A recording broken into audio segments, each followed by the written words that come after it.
Today, I'd like to thank every single one of our lovely guests attending, including our guest speakers. A special thank you to them. From the left here, we have Sarah Hilborn from the ACCC, and second here, we have Dr. Choon Wang from the Monash Faculty of Economics, Cameron Chisholm from the Grattan Institute, also a Monash alumni. From the ESSA, the Economic Society of Australia, Young Professionals, and the Department of Treasury and Finance, we'd like to welcome our lovely moderator here, Mr. Daniel Harrison. And on the right here, Archana Ananthuni from the Department of Treasury and Finance.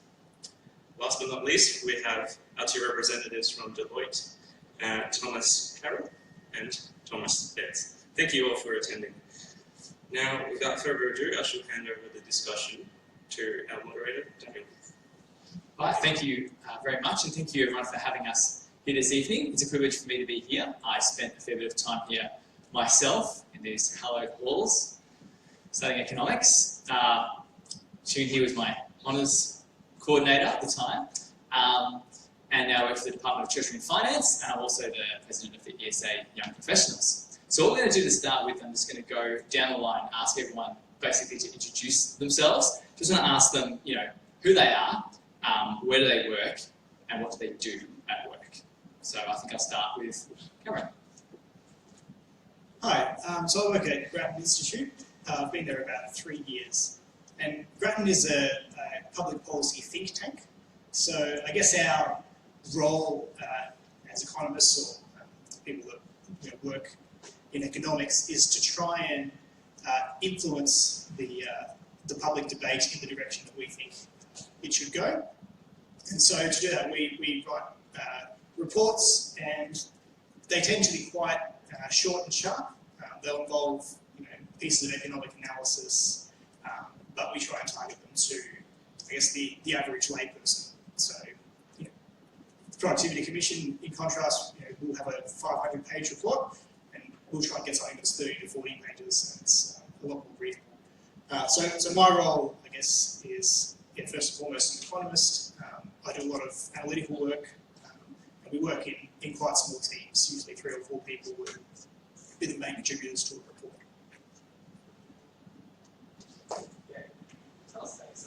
Okay, so I'm the honors coordinator in the economics department here at Monash, and just like Cameron, I'm also doing research, and most of my job involves research. Teaching is probably about 40% of my time or 30% of my time. I spend about 50 or 40% of my time on research, and then 20% on admin. My typical day, I don't teach, so which is I think a myth about what we do. We spend a lot of time doing research. So I run projects in different countries. So I'm a development economist, and we work as a team. Often we run randomized control experiments, we may collect surveys, go to the ground, and get some data. And then I write papers with my own ideas. So a typical day, I will discuss my research ideas with my colleagues and think about anything of my own choosing, rather than something that people give me or tell me to do. And after I finish my research, I write it up, try to publish it. So we spend a lot of time sending out papers for publication and so on. So I would say me as a researcher more than as a teacher being in academia. And before I came on to academia, I was in policy. I was at the World Bank. And there I did a lot more policy stuff, but still I did a lot of research. And on a typical day, we may work on our own research, just like in academia. Some other time we'll be given projects by government, doing technical analysis. For example, when I was in Malaysia, and they will ask us to do a bunch of analysis about whether to implement a minimum wage policy in Malaysia. So what we did, we assembled a team, we write a bunch of reports, a technical one at Productivity Commission, and then distribute to the government, and then we write a short one and brief them about the key things about how to implement it. And then we let the government decide what to do. And these are typically commission policy reports. And at the policy institution, we spend about, I would say, 20 to 30% of time on that sort of stuff. Yeah, that's pretty much what I do. Thank you.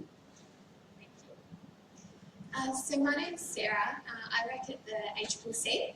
I've been there for about 2.5 years now. So the ACCC is the competition regulator in Australia. So we get involved in markets where there's typically not a lot of competition in the market, and our role is to be there we have a number of different roles, but sort of one of the key things that we do is to step into these markets and basically promote outcomes that an efficient market, because there's not a lot of competition in the market, we step in and try and make sure that those firms aren't able to charge excessive price to consumers, or make sure that there's not enough choice within markets and those sorts of things. So I've worked across a number of different roles at the ACCC. One of those roles was in our regulation division. So this is in areas where there may be natural monopolies within markets, such as in telecommunications or in water or in rail. And so one of the things that we do in that area is that we actually step in and we set the prices for some of the services that those firms can charge. And one of the other areas that I've worked in, which is the area that I'm in right now, is in merger investigations. So basically, whenever two firms want to merge or one wants to take over the other, we have a role to step in there to analyse the market and assess whether or not we think that merger would potentially lessen the amount of competition in the market. And if we think that that's the case, then we can oppose that merger going ahead. So on a day-to-day job, I can be doing a whole number of things. One of the really key things that we do is we talk to a lot of stakeholders. So we sort of find out what their concerns are in the industry and sort of seek to find out how those concerns can be resolved. And then we also tend to write a lot of reports. So we'll be writing a lot of internal reports for our commissioners to help guide their decision making. We also write a lot of public reports as well, so decision documents explaining why we've taken a particular course of action. And then there's various other things we might do, such as writing briefs for our commissioners, particularly if they need to speak to the media when we've released a big decision. So yeah, there's a whole range of different things that you can do at the ACCC. All right, so we'll just move down here to Archana. Hi everyone, I'm Archana. I'm from Department of Treasury and Finance. I should emphasise that's the State Department of Treasury and Finance, not the Commonwealth one. So whenever you see Treasury with a capital T in the media, that's not us. We are the Victorian Department of Treasury and Finance. And I work specifically in the tax policy area, in the division, economic division, I call myself that these days. So as someone who works in tax policy, I probably do something a little bit different to a lot of people in Treasury. So I might start from the point of what other people in Treasury do and then talk about my own work a bit. Treasury is a central agency along with the Department of Premier and Cabinet. So Department of Premier and Cabinet services the Premier, who is the leader of government in Victoria. Department of Treasury and Finance has two ministers, the Treasurer and the Minister for Finance.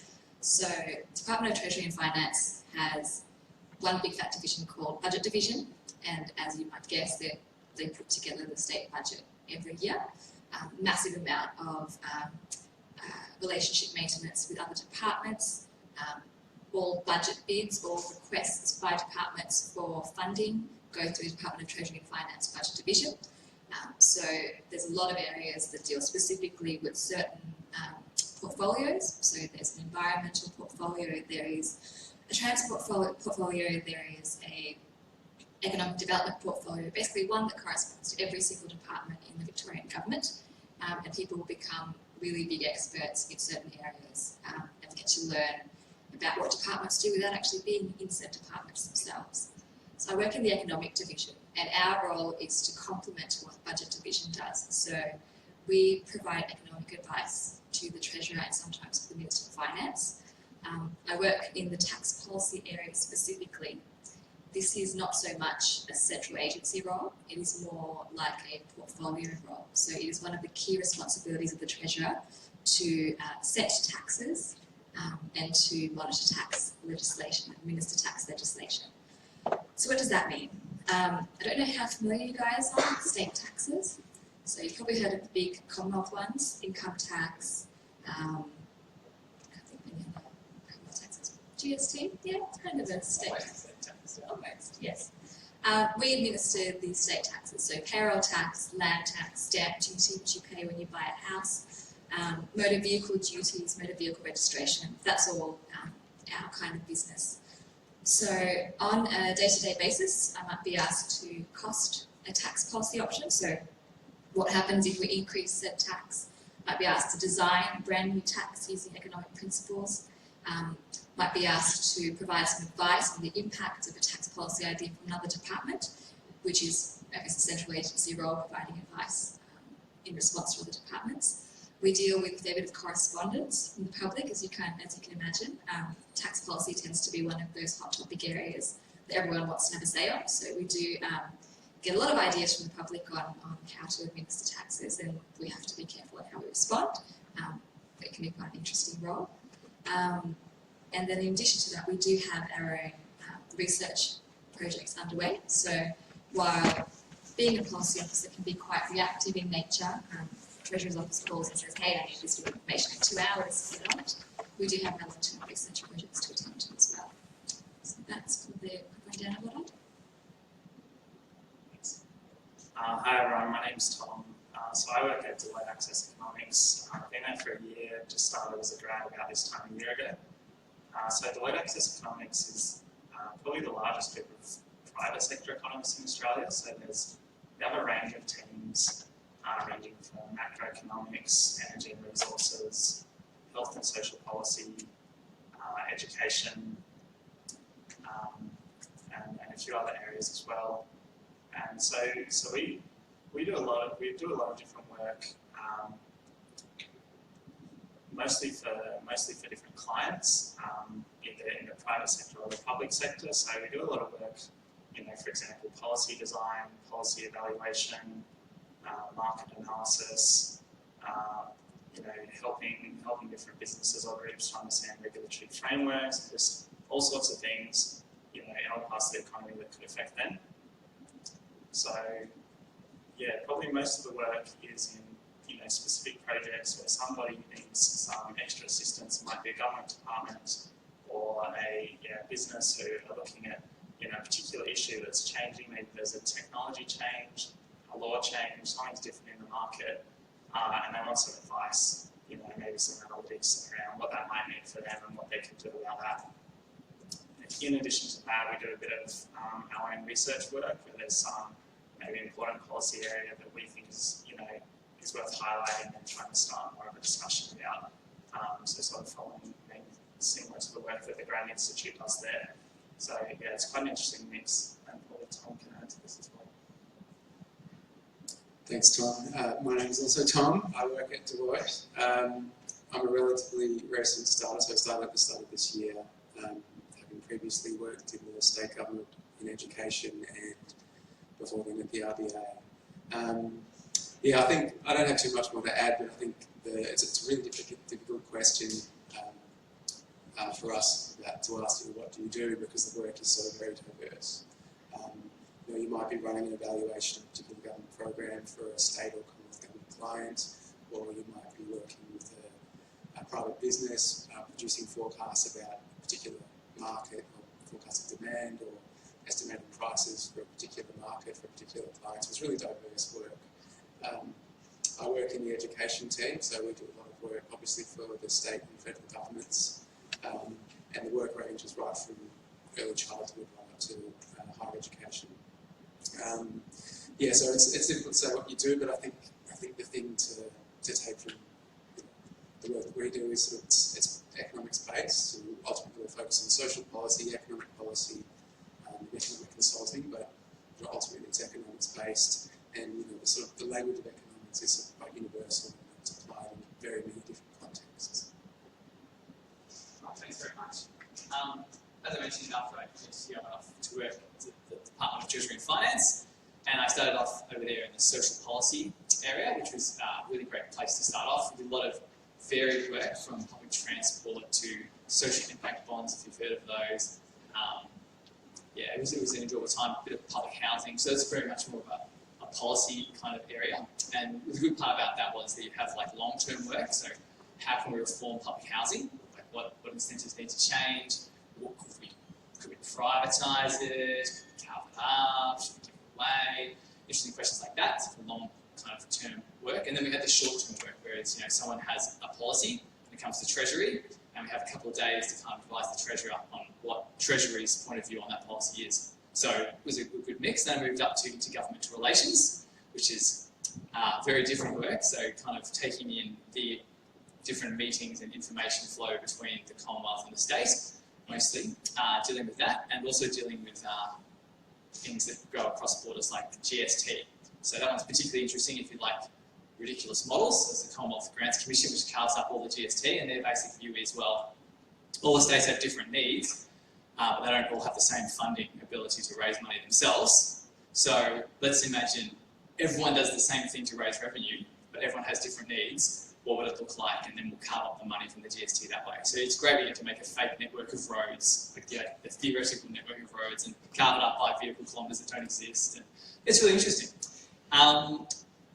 With my other thing that I get up to at Treasury is that I run the graduate training. So if any of you want to come join the VPS as an economist, then you'll probably see me at some point during the year providing some of the training. I mostly get smarter people to run the training and I organise it, so it's good.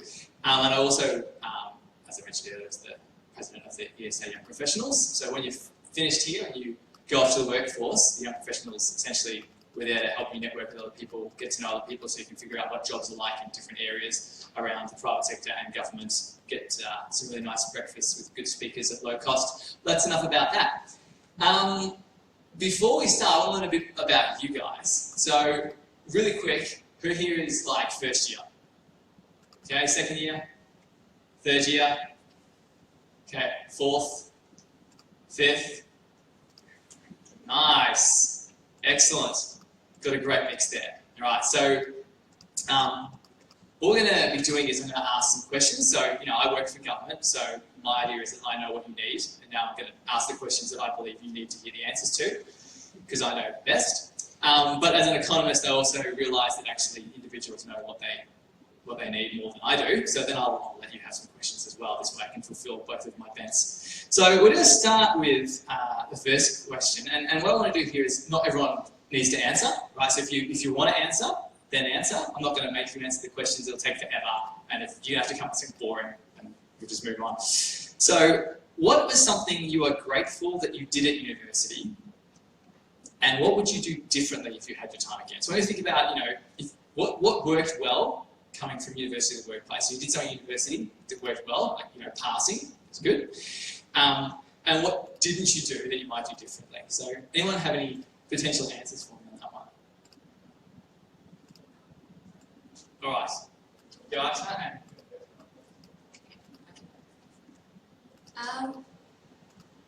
I think one of the realities of full-time work, even though we're moving to flexible workplaces and so-called paperless offices and you can work from home and do your own thing, one of the realities is you get into the workforce and it's kind of hard to pull out straight away. So I will start with the other one, and I'll say in my time I wish I'd done some study abroad, or even just taken 6 months off and just run off to another country and taught English or something like that. Not that I'm encouraging you guys to drop your studies and run off to another country, but I feel like people don't realise how much value travel adds, not just personally, but to your resume. People will look at, your employers will look at your resume, if they see 6 months worth of travel, they will not think that's wasted time. They know that that helps you grow, that you build experiences, that you get independent. All of these things are important. So that, I guess, leads me to what I'm glad I did at university, which also relates to kind of having that broader range of experiences, which was, I participated, I think I was the treasurer of a club called Oak Tree, which may or may not exist at Monash these days. They were a not-for-profit society with a branch at various universities, focusing on advocating for universal education, basically supporting educational projects in various disadvantaged areas around the world. So I just found that a very rewarding experience. Get away from study, find something else to do, especially if you're in first year and you've kind of just turned up at uni and everything seems a little bit overwhelming. I'd definitely say broaden your horizons, join a club, find a hobby, join a volunteer group. You get to learn a lot more about yourself than you would if you were just spending all your time at a desk or behind some books. Thanks. My answer is not as exciting, although I will reiterate if you do get an opportunity to study abroad, it is well worthwhile. And I agree that as someone who's looked through resumes, that's something that I certainly pick up and other people do as well. I wanted to talk about the types of units I chose to study. And as an economist, you know that there are benefits to specialising within a particular area of economics, but also having a broad understanding of things is also beneficial. So, for me, I did a number of units in the mathematics department in my undergrad, and when I came to do honours, I found that having done that, it was quite beneficial and probably put me at an advantage to some of my classmates.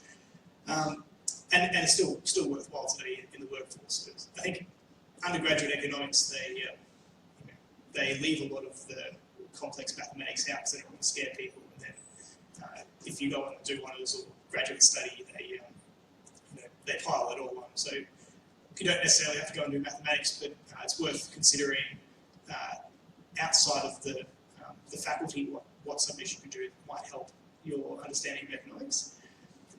What I wish that I had done more of was some applied sort of policy development. I really focused on theoretical economics and econometrics and that kind of thing. That's what I enjoyed. When I got to the workforce, it was quite a step up learning how to apply that in practice. And so, I would have certainly benefited from some more applied policy units.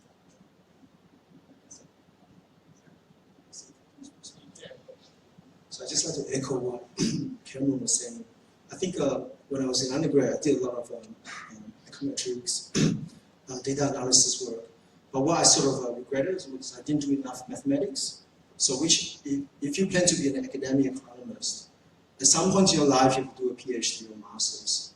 And the technical requirements of the math is usually very difficult. And it's actually easier to learn when you're younger. And our brain just gets harder as we get older to learn technical stuff. So now you have the time, invest in it. These days I do math, not as much. But if I do need to pick up something, I often struggle. Even I've done a lot, I still struggle. So I think because the foundation is very important, I think that's why going back to doing a bit of mathematics in math department. I think the other thing is when I was undergrad, which I'm really grateful, was I took a lot of courses or units that require writing. And English is a second language for me. But I got a lot of opportunities to write. And write long essays, work on projects. I think that's what a lot of employers are looking for. And these days I write every single day. I have to publish. So I'm really grateful about this experience. I think a lot of people try to run away from essays when they come across unit selection. And this is your opportunity. And you get the incentive. You're forced to do it. Why run away? In the future, then you're going to get asked to do it. And increasingly, I think a lot of employers actually test people about their writing skills in the interview, maybe in the before the interview. So I think this is the opportunity to learn it, if you have it. Thank you. So I think the thing that I'm really glad I did was honours. So basically every job opportunity that I've had since finishing university has been because I did honours. So as an economics student, doing honours just opens up so many more doors. It sets you apart from a lot of the other students, and the skills that you learn through doing honours is something that is really valued by employers. So that's probably the thing that I'm probably most grateful that I did at university. The thing that I probably wish I had have done more of is that now that I've left university, I can see like what a short period of time that actually was in my life. And I really wish I probably had taken up a few more opportunities just in terms of just doing extracurricular activities at university. So just getting involved more in, there's lots of sporting activities and so forth that go on at university. And I really wish I just had taken up a few more of those opportunities and really made the most of it. Good. Yep, Thomas?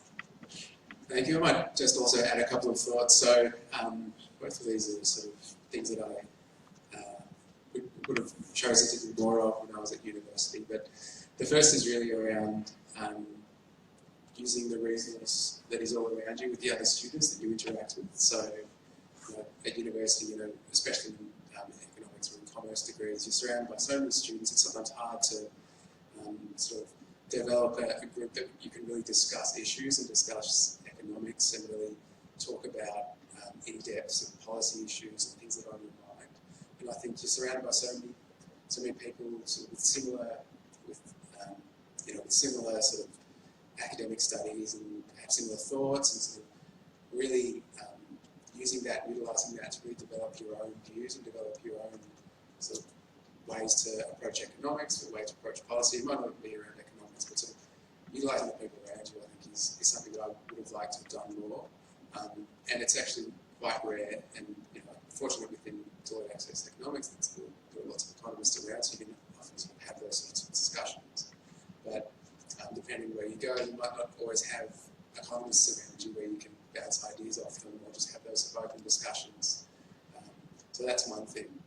The second is sort of a personal reflection of mine on a decision that I made. So I've always been passionate about economics since I found that through my undergraduate studies.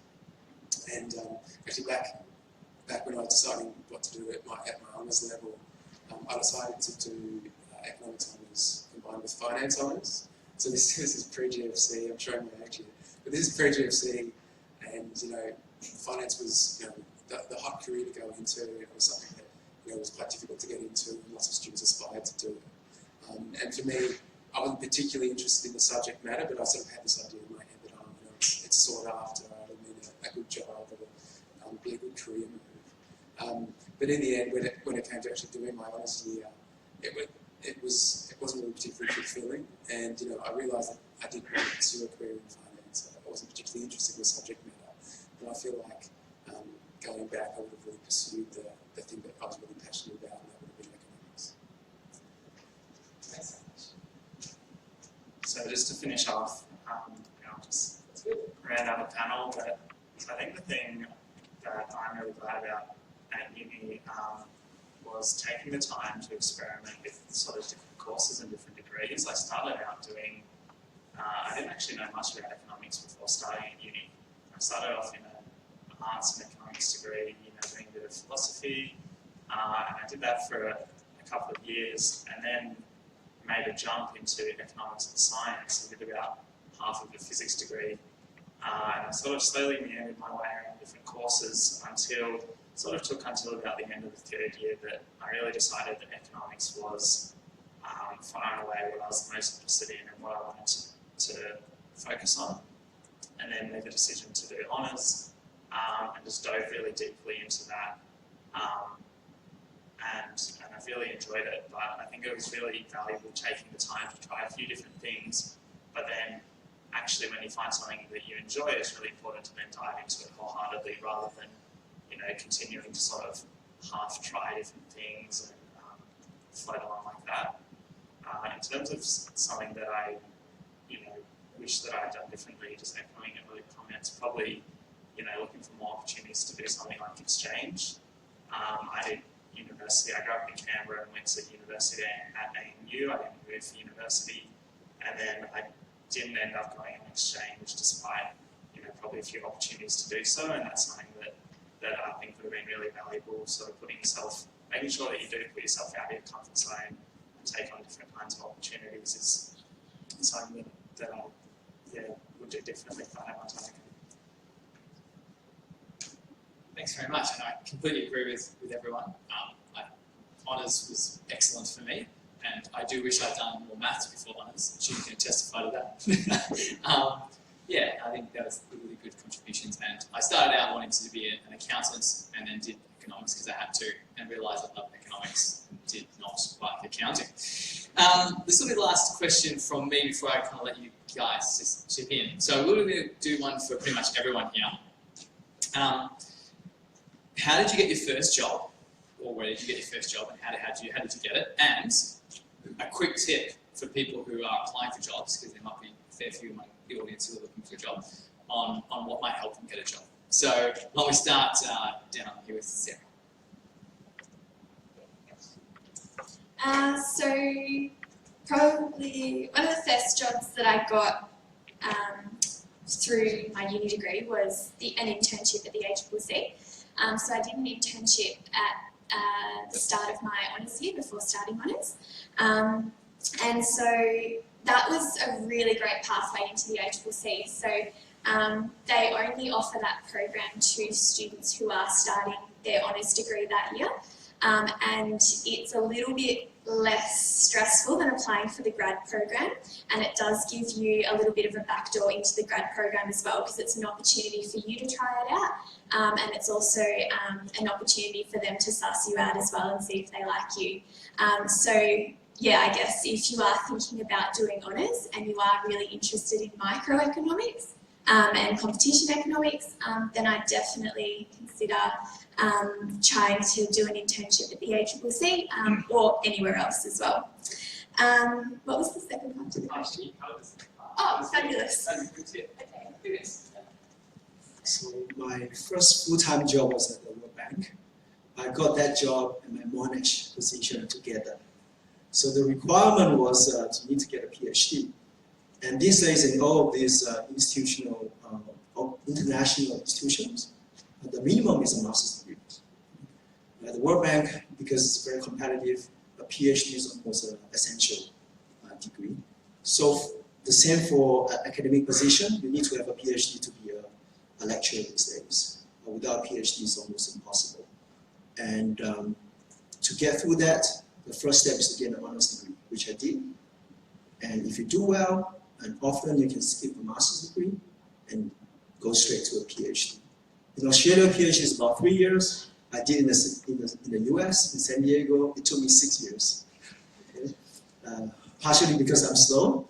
The other thing is because the program is long. In the US, typically minimum 5 years. In Australia, 3 years. But the reward is worth it because I really like my job.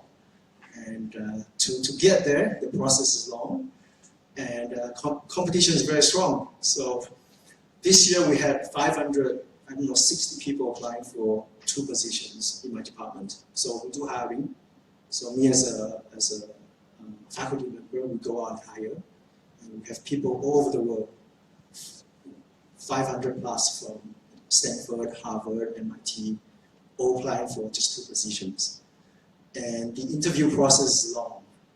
You go from stage 1 to stage 2, then stage 3.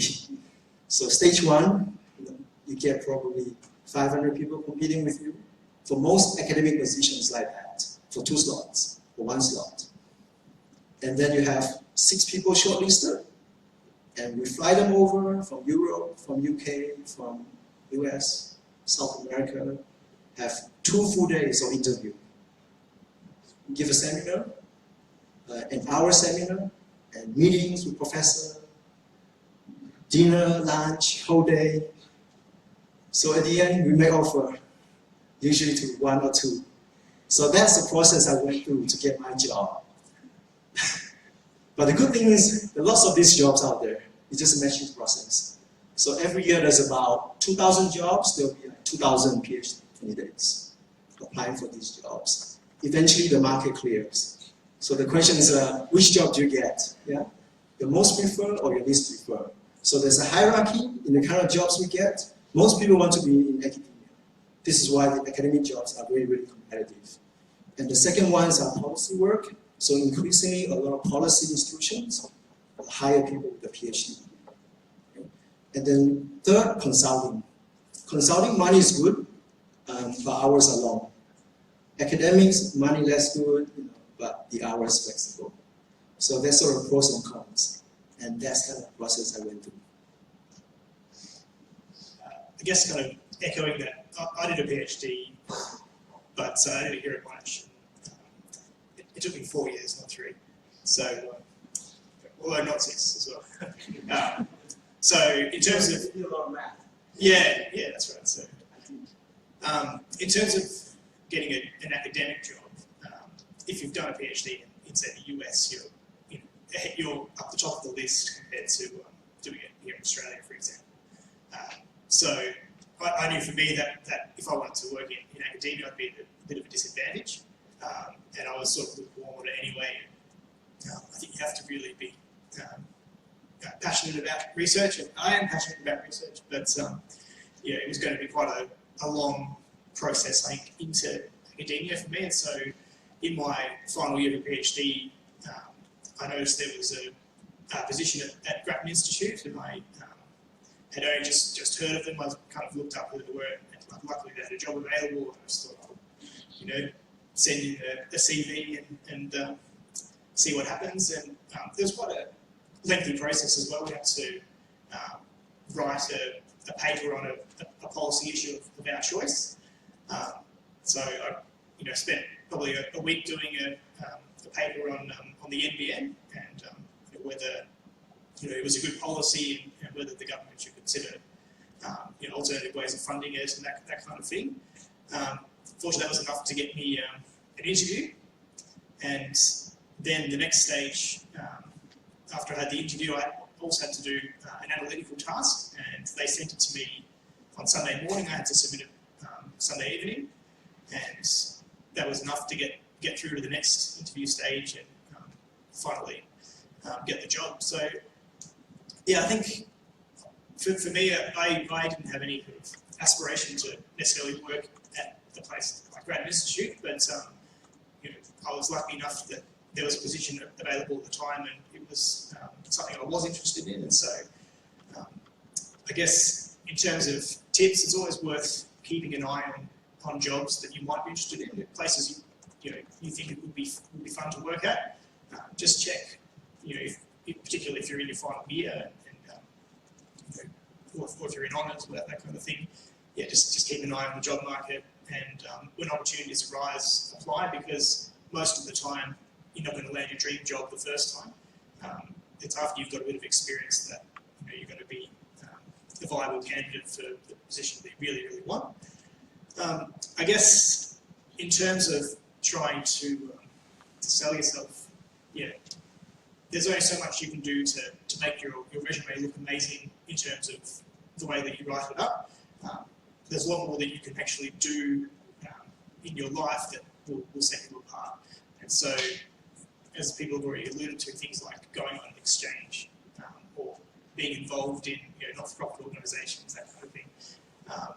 Employers do look at that, and they do see that as a big plus. So, yeah, just think about ways in which you can set yourself apart, and while you're studying, see if there are internships available, consulting firms, and Grattan Institute has them available as well, and because those sort of things put you in good stead as well. Awesome. I'm moderating, so I shouldn't talk much. I got a job through the VPS grad program. I have a glossy brochure. You should do it too. They're on the table. My top tip is this: don't put a typo in your CV or in your cover letter. Just don't do it. So, the two questions were, how did I land my job? First job. First job. Okay. First job. Top tip. Okay. So I knew broadly that I wanted to work in the public sector as I was finishing my degree in honours. So I applied to BPS grad program. I'll wait for the flyer again. I also applied to a bunch of other organisations, but BPS grads was my preferred employer. There is a lot of information online on the VPS, I guess the recruitment process and the assessment processes, but very broadly, there's an application process, there's a psychometric test which tests verbal, analytical and I think arithmetic abilities. It's an online test. They make you come in for an assessment centre where you will be judged against using a number of exercises. It's a group exercise. There is an economist technical interview which is run by DTF, so I can take questions about that afterwards. And then there's a behavioural interview as well. So it's probably your average run-of-the-mill recruitment process. Top tip for me, probably cheat and say two things because Daniel kept it short. I would echo. No, I won't repeat myself. The top tip for me is when you get to an interview, do a bit of research, know your organisation, know what their goals are, what are their outputs. Probably sounds obvious, but I think a lot of people are told it's all about the numbers, apply to as many organisations as you can and you'll maximise your chances of getting a job. It's true to an extent, I love numbers, that's very, very true. But also if you get to the job and you kind of have a bunch of run-of-the-mill broad answers, you have no idea what they're on about or what this department wants, what this organisation wants, they're going to sense it. And part of what any organisation looks for is someone who's passionate about the kind of work that they do. So know what they want. Hopefully that will align with what you want. It will help you decide whether you want to work for that organisation or not. And yeah, have a think about what kind of thing they're looking for in you. Read the key selection criteria, probably says a lot. That's really it for me. Right, so I actually went through this quite recently. Started as a grad at Deloitte a year ago. So I went through the grad recruitment process, but prior to that, similar to Sarah, I did an internship with the ACCC, which she mentioned you sort of need to be going into an honours degree, and that was, I can sort of also vouch for that as a very thoughtful, well put together internship that gave a good, sense of, quite a, they do a very wide range of work, and you get a really good sense for it, and a sense of what it's like to be a professional economist. But then following that experience, I sort of thought quite a lot about exactly where I wanted to work. So I thought the ACCC is one option, but I sort of thought quite carefully about whether there are places that I particularly wanted to work more than that. And Deloitte Access Economics was that. So they sort of have, this similar grad recruitment process, which they're going through at the moment. We also have a little, postcard, which you can pick up from the front. There's a lot of information online, so I won't go through that now unless people have questions later. But I think that the biggest piece of advice that I would give is based on a conversation that I had with a friend at uni, and he sort of pointed out this trend that he noticed, that it was astonishing how many people got their first choice of grad programs. And in my experience, that's definitely true. Even though your first choice is often one that a lot of people want, it's very competitive, it's a good company with a good reputation, but it's astonishing how many times people want it when it's their first choice. And that's because you actually, if you really care and really want it, you'll be prepared to do the effort to sort of get the small things right. Go over your resume, make sure there's no typos. Actually put the research in, looking at the organisation, making sure you know what they do, what they're looking for, and whether you're a good fit or not. I've seen a lot of people do a scattergun approach to applying for jobs, and it just never works. So that's what I would sort of really advise. Make sure you get a good sense of where you want to work and apply in a very targeted way. And I think you'll get much better results by doing something like that. Yeah, I don't have a lot to add, but I think I'd say, so firstly, sort of how I got my first job in economics. So I started as a cadet at the Reserve Bank, so I don't know why they still call them cadets. I think it's a historical thing, but it's essentially a summer internship. And just on that point, so it's something that's fairly common across the panel, that sort of early, that internship, that summer cadetship, that sort of thing can be quite valuable. And I think the message from that is that you sort of need to start early. You need to start thinking about these things quite early on. So who are the third year students in the audience? Yeah. Okay, so you guys need to start thinking about those internships and the summer cadetships. And some of them for the upcoming round might even be closed, but I think you guys should, part of your homework is to go online and have a look at which cadetships and which internships are open at the moment, because that really sets you up. It sets you up when you're in your, when you've gone through your third year, going into your honours year, you're going into that graduate application process. If you've got that internship, firstly it'll boost your, you'll get a better idea of what your what being a professional economist is going to be like, and it also stands in really good stead with potential employers looking at a CV saying, oh, this person's done an internship or some vacation work at an organisation. The only other thing I think I would add in terms of sort of the application process and the resumes, and I think it resonates with from what other people in the panel have said, is that it's really looking for people who are passionate and enthusiastic, and having, looking at resumes, sort of trying to get, when you're coming up with yours, trying to put in there, demonstrating that you're passionate and that you care about what you're going to do in this role and what you're going to do in this job. And from looking at resumes, myself, you can tell, where people really put the effort in, especially in the cover letter and some of that material that's around the resume. You can really tell when people are passionate about the job they're applying for, or they're just cutting and pasting from another application. And then a point similar to that is in the interview, so make sure you're prepared and that you know the organisation well, and that you can show that you're really passionate about the job and something you really want. Thanks very much. And if you're depressed because you're in honours and you haven't done an internship and you're doomed forever, you can still get a job. I did, but I should have done an internship. Over to you guys. Well, just stick your hand up, ask a question, be nice and loud, ask anyone specifically. We'll probably have one or two people answer, then we'll just move on to the next question. So who wants to go first? First one is always the hardest. But it's usually the best, right? So if you're first, or we can evacuate. Yes? If you were to pair another degree with economics, what would you say? So if you're going to pick a degree outside economics, which one would you choose? Yeah. Yep, to go with it or different? To go with it. To go with it. All right, who wants to answer that? Yeah. Yes? I can comment on this because I did my undergraduate in honours in economics, and then I did a master's in PPE, which is politics, philosophy, economics.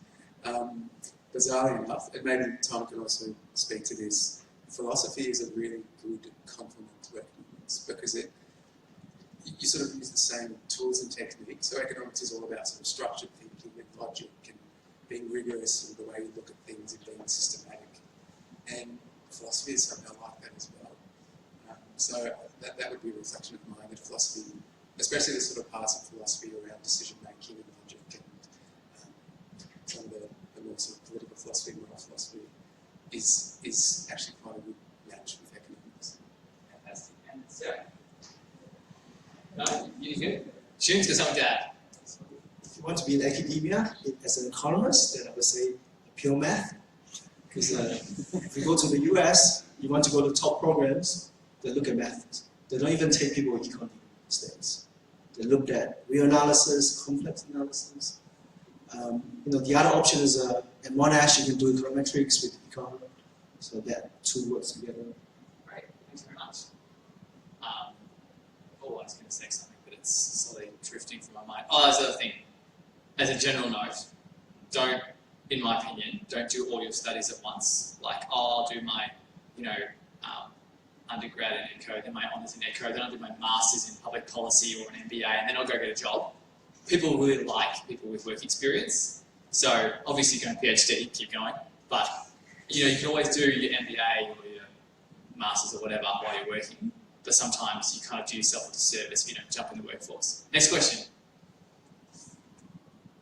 Yes. Okay, I'm coming. Just on that note, Yes. the age for the student, the same group all your studies. Ask them.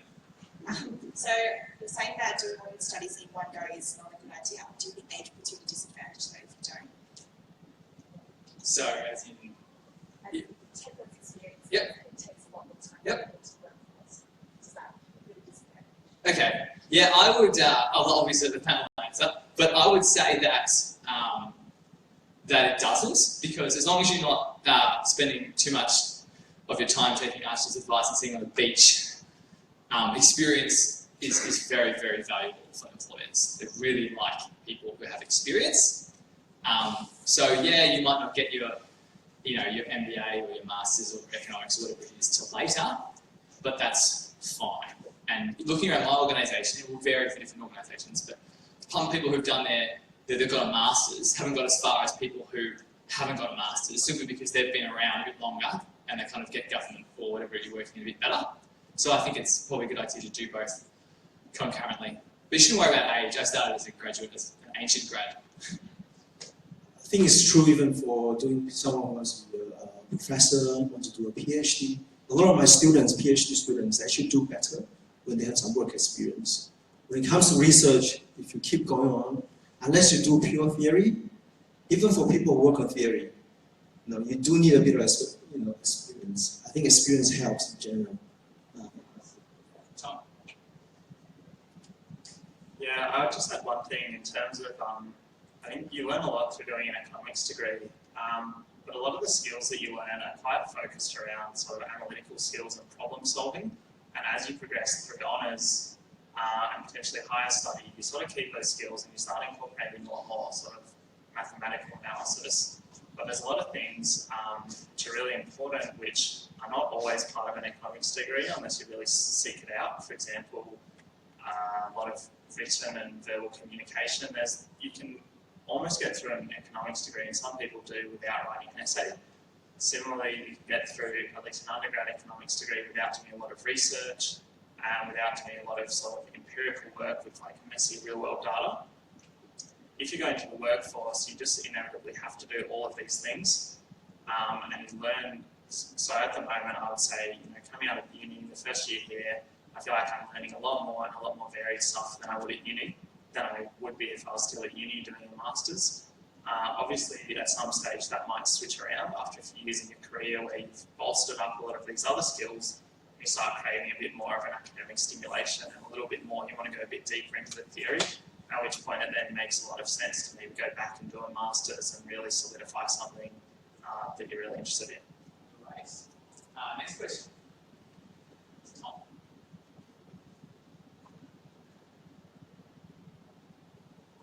Yes. So this is sort of on the side of the compliment, what do you rate on ESSA and what's access to economics?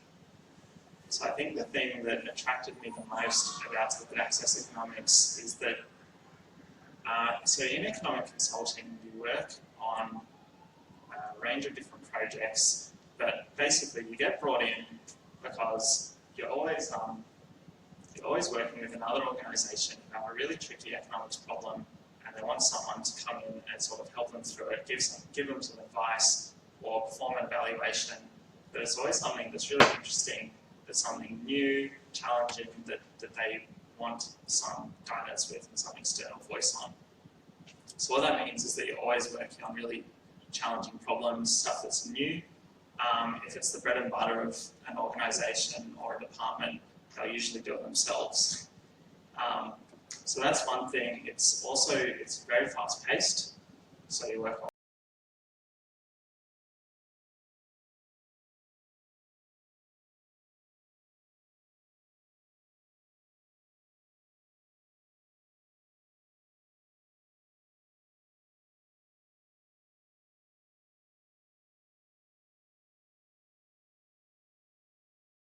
So what I found is different to the ACCC, at least where I was in energy network regulation, is its problems over a much longer time frame.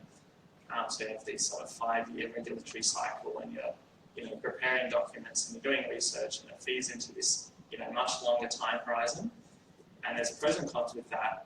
So obviously, and somewhere like the Productivity Commission is similar. You work on these very long inquiries, and it means that you get a lot of scope to go really deep into a question and research it really deeply, and that's fantastic.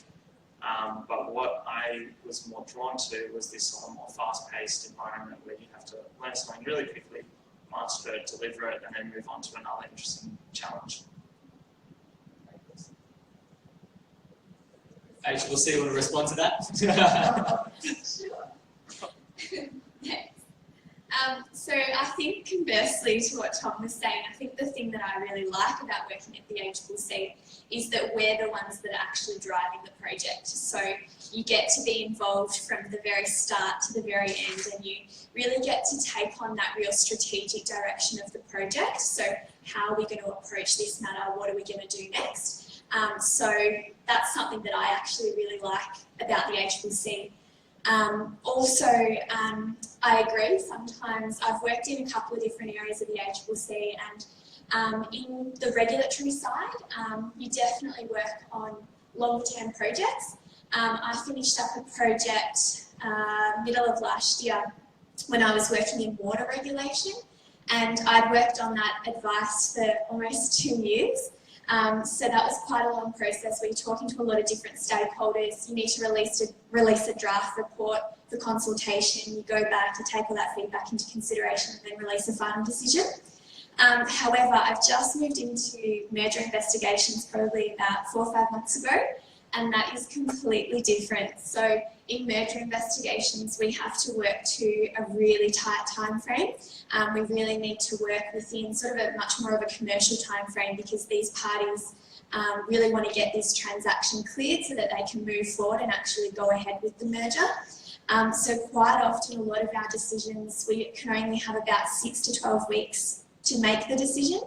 And we need to collect a lot of information in that time, talk to a lot of different people in the market, competitors, customers, the merger parties themselves. And so it's actually been a really nice comparison after having worked on something for so long to move to a different area where things are really quick and you're very responsive. So, yeah.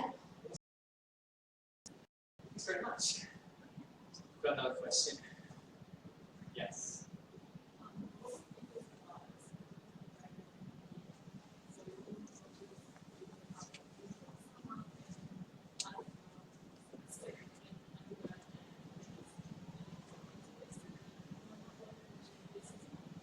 So essentially what to do with a semester where it's not the summer period. What you can do with that? Good question. Right. First, our honors program, we don't take people mid-year. So if you finish mid-year, then great, 6 months to figure what to do next. Then great, find an internship, right? But if you're really finishing at the end of the year, then you either have to wait 1 more year, or you go on to the next semester. So then you effectively have 3 months.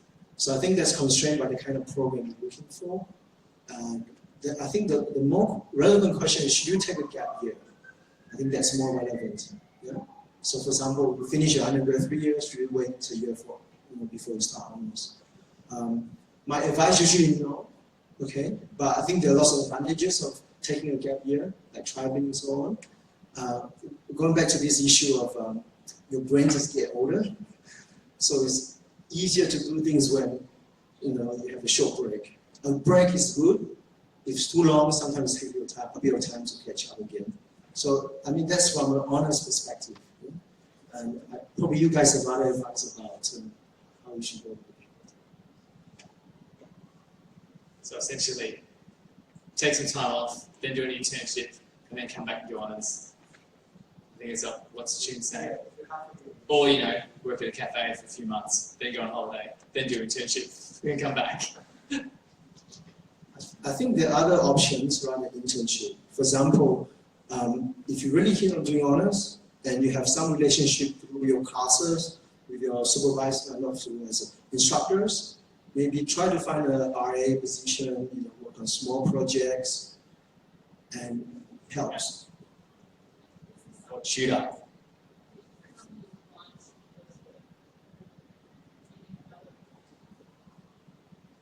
So as far as I'm applying, as far as yeah.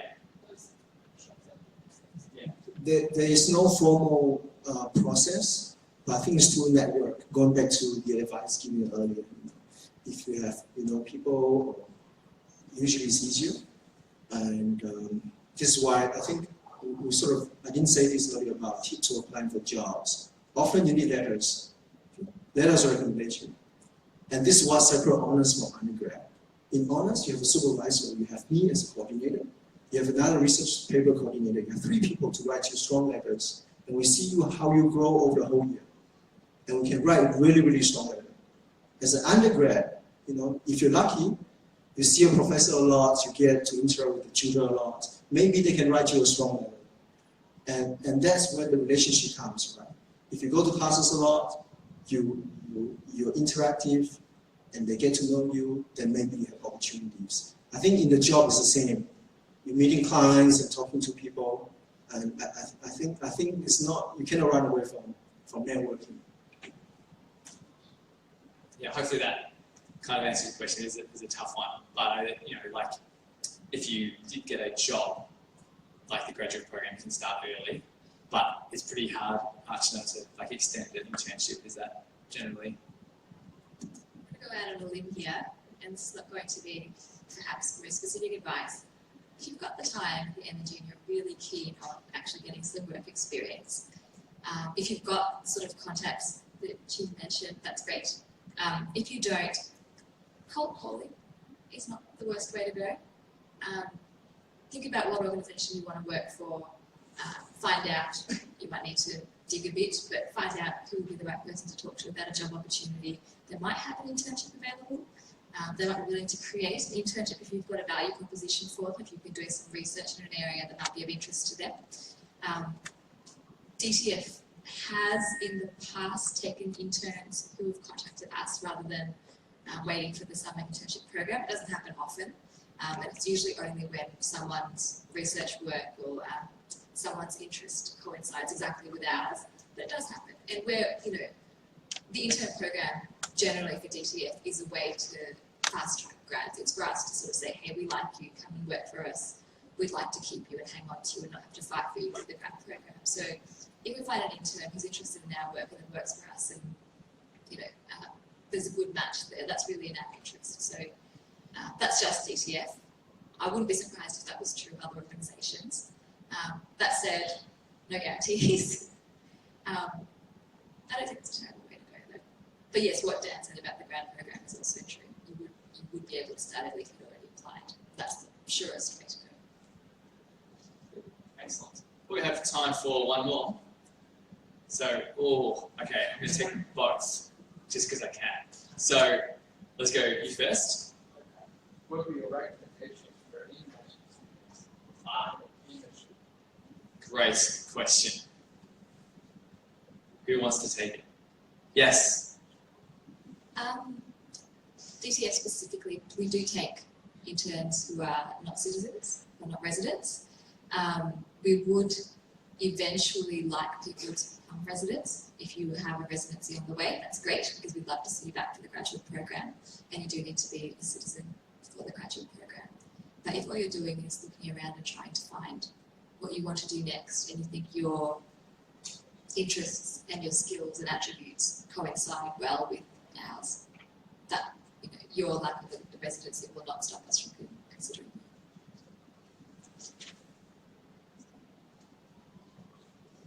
I agree with that. I know that I did honest with a few people who found it really hard to get, say an internship or a job straight after, because if you take a full-time job, a lot of government agencies will require you to be a citizen.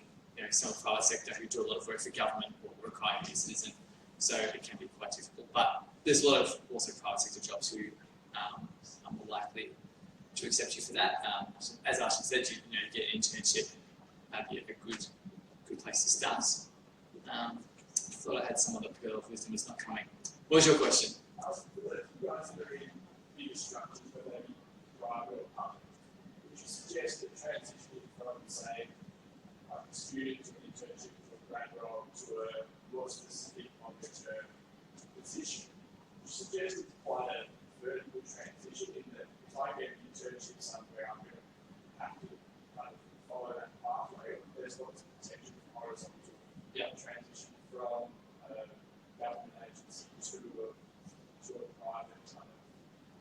I'm going to throw my 2 cents in on this. This is a good question. So I was surprised, like Treasury, I would have thought, government would be horribly bureaucratic, but it is. But there's also very flat structure. So my first job, I would, as a graduate, would talk to the director about my work. The head of our organisation is the secretary, and just below come the deputy secretaries, and I would brief them. And I'm a graduate. So it was very easy to get work that was above my level. It was very easy to engage with people above my level, which was really actually surprised me. And then as far as consulting, and people go in and out of government consulting like a revolving door. In fact, my personal advice, if you want to get into consulting, this is my personal advice, but if you join some of the bigger firms, you spend a lot of your graduate working really, really hard, doing some late hours, working your way up the ladder. You work for government, you don't work quite so hard, and after a few years, the private sector people will poach you and pay you more than you would have got perhaps if you started with it, possibly. So, there's that.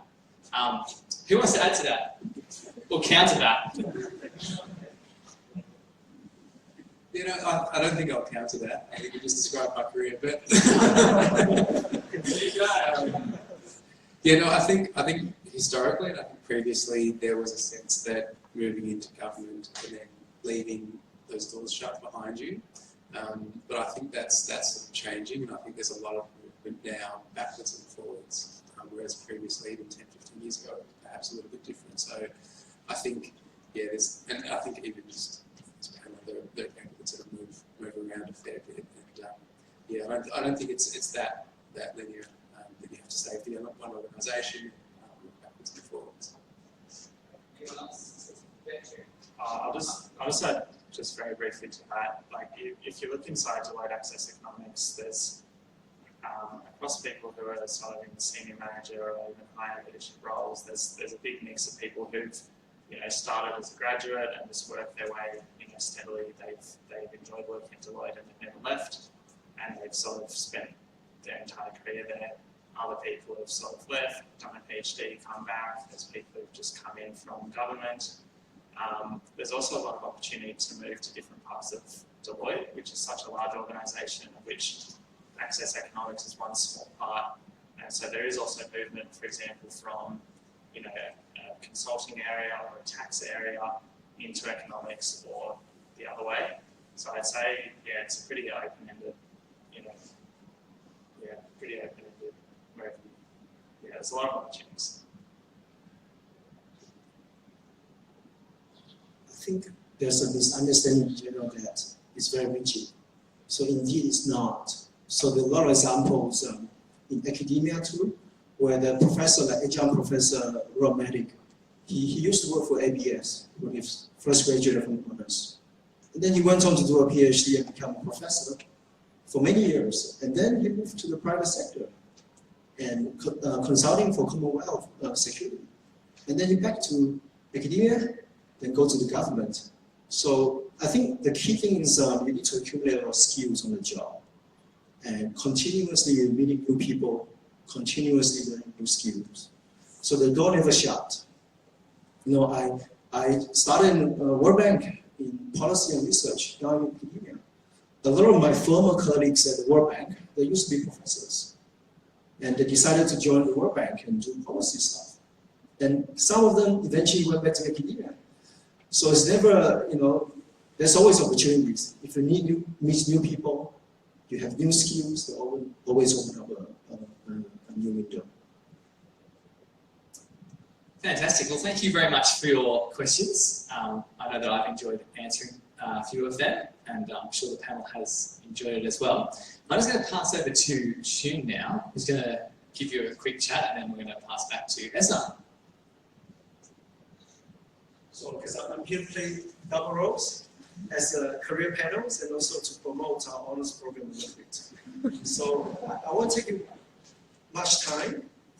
And as my role as honors coordinator, this is very tempting here.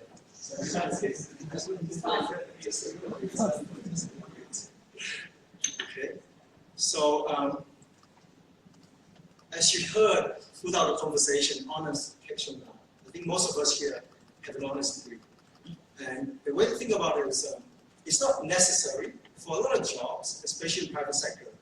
You may not need an honors degree, but honors degree will allow you to do a lot of specialized positions, probably more high-paying positions in the private sector. And for a lot of public organizations, honors is a prerequisite. Not all, but a lot of them, especially the premium one, the high-paying one, the RBAs, the Commission, ACCC, Commonwealth Treasury, and to some extent Department of Treasury and Finance, if I'm understanding it correctly. Wait, technical, right? Yeah, both. Yeah. And we like honors. Yeah. So honors give you the edge, basically. And honors in some ways also give you a fast track to a PhD program, so you can skip masters. And with the honors degree, you can also reduce some of your master's degree units if you do decide to go on with the masters. So in summary, this is what former HSBS chief economists talk about. Economics honors graduates are very employable, but not enough of them are turned out. So indeed, I think a lot of jobs are looking for people with honors skills, but there's not enough of them out there. So I like to think about this spectrum of jobs and preferences. If you like to work on your own problems, like me, topics you choose, and you're curious about things in general, and you like to explain things to people, maybe you're more suited for an academic job. If you like fast-paced sort of problem-solving job, where people give you the problem and you solve it very quickly, like some of the consulting jobs that Tom talked about, really fast-paced, 6 weeks, you're given it and you really have to solve it. And maybe you're more suited for consulting. Somewhere in the middle, maybe policy work, where you have the long project and the short project. So in my job, my project can take 10 years. Some project I started 10 years ago, I haven't finished yet. And the papers, I work on it for like 5 years until it was published. Some papers really short, even the shortest one took me like 1.5 years to publish. So our project is really long compared to the 6-week turnaround. But the great thing is I can do it, I can work on it whenever I want. Sometimes I take weeks working on it, sometimes I don't. But if you like the fast-paced sort of positions, maybe private sector and public organizations are more suited. If you like your own problem, academia is more suited. But in general, honors give you this sort of pathway to both this spectrum of jobs, and usually they're high paying. So you have good undergrad marks, and you've done all the prerequisites, then think about doing honors. So here's what an honors year looks like. You have a full year research project, which you work on your own under the supervision of a faculty member. So the person is going to give you close guidance. And that's compulsory, and then you do micro and macro, which are compulsory too. The rest you can fit in with a bunch of electives units. And usually you encourage our students to do econometrics. So to do honors,